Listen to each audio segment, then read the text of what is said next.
The stalker woman had made me feel completely vulnerable. I was afraid that she would keep on finding me. It seemed like the nightmare would never end. I changed my number again. Then I moved into a new house. A good friend of mine, a guy called Matt, had a 2-bedroom apartment and was looking for a roommate. I thought that would be the safest option. For a while, it appeared that my life would go back to normal. However, a few weeks later, the messages started again. In the early hours of the morning, my phone buzzed. I reached for it and read the text with tired, haunted eyes. Her. Found you. I stared at the screen, unable to move for a few minutes. Her. Aren't you going to say hello? Bitter tears started rolling down my cheeks. Her. You know I hate to see you cry. I froze. For a few moments I didn't breathe. I didn't even blink. Slowly I turned my head and stared in horror at my bedroom window. Outside on the fire escape stood a woman. She was dressed in black from head to toe and silhouetted against the street light behind her. All I could see clearly was the palm of her hand pressed against the window. Her hot breath was fogging up the glass. I didn't wait to see what would happen. Jumping out of bed, I ran down the hallway and burst into Matt's room, screaming at him to call the police. He was jolted out of his slumber. Jerry, what is it?" he asked. "The woman I told you about," I shouted in terror. "The stalker. She's here, outside my window. Call the police." He was too stunned to move. I grabbed his phone and called the police myself. As I explained what had happened, my roommate's eyes grew wide. He reached into his closet, grabbed a baseball bat, and set off down the hallway. I tried to call him back, but he didn't listen. His footsteps came to a stop, and I heard angry voices and the sounds of a struggle. Then there was a sickening thud. It sounded like wood colliding with something hard. A muffled voice shouted my name. I wasn't sure who it was.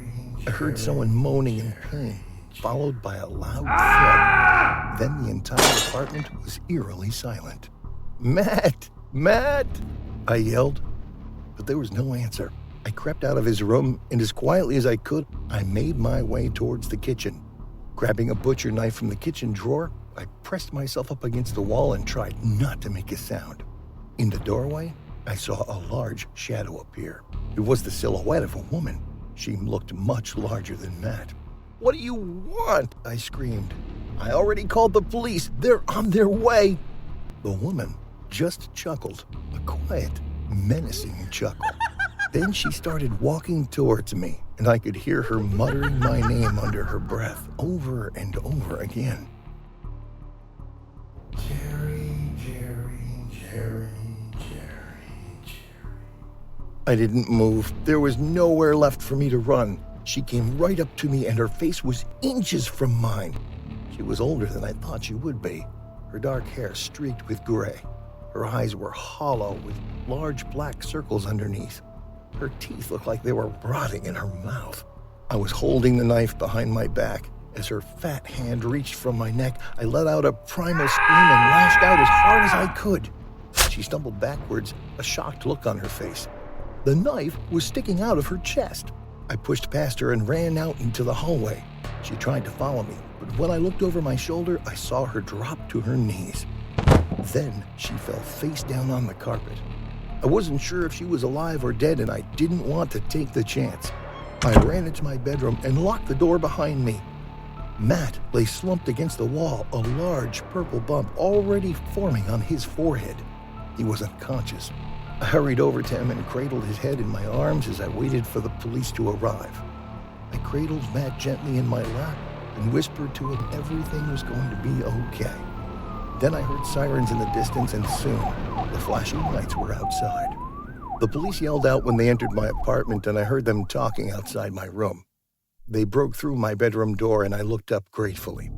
"What happened in the hallway?" the police officer asked. "She came in through my window and attacked my friend. Then she was coming for me, so I stabbed her." The police officer looked puzzled. "There's nothing in that hallway but a whole lot of blood." I looked from him to the hallway, and I began screaming. I took my phone and I threw it at the wall as hard as I could, shattering it. They took Matt to the hospital and brought me to the police station for questioning. Halfway through my interview, the officer was called out of the room. When he came back, he told me that the body of a woman had been found a few blocks from my house. She had died of stab wounds. They identified the woman and learned that she had a criminal record for stalking, kidnapping, and attempted murder. They broke into her house and they found one room completely dedicated to me. I saw the pictures that the police photographer took.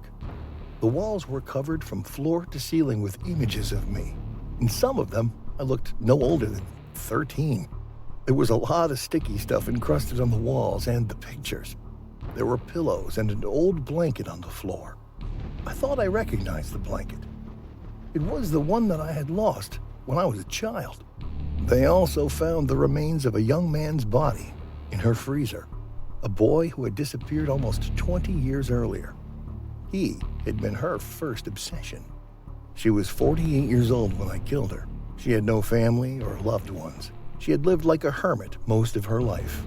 Matt got out of the hospital a week later. He had a fractured skull and 3 broken ribs.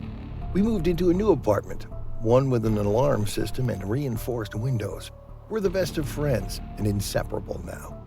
I don't have a phone, and I don't know if I will ever get one. Whenever I hear the sound of Matt's phone ringing, it sends a shiver down my spine.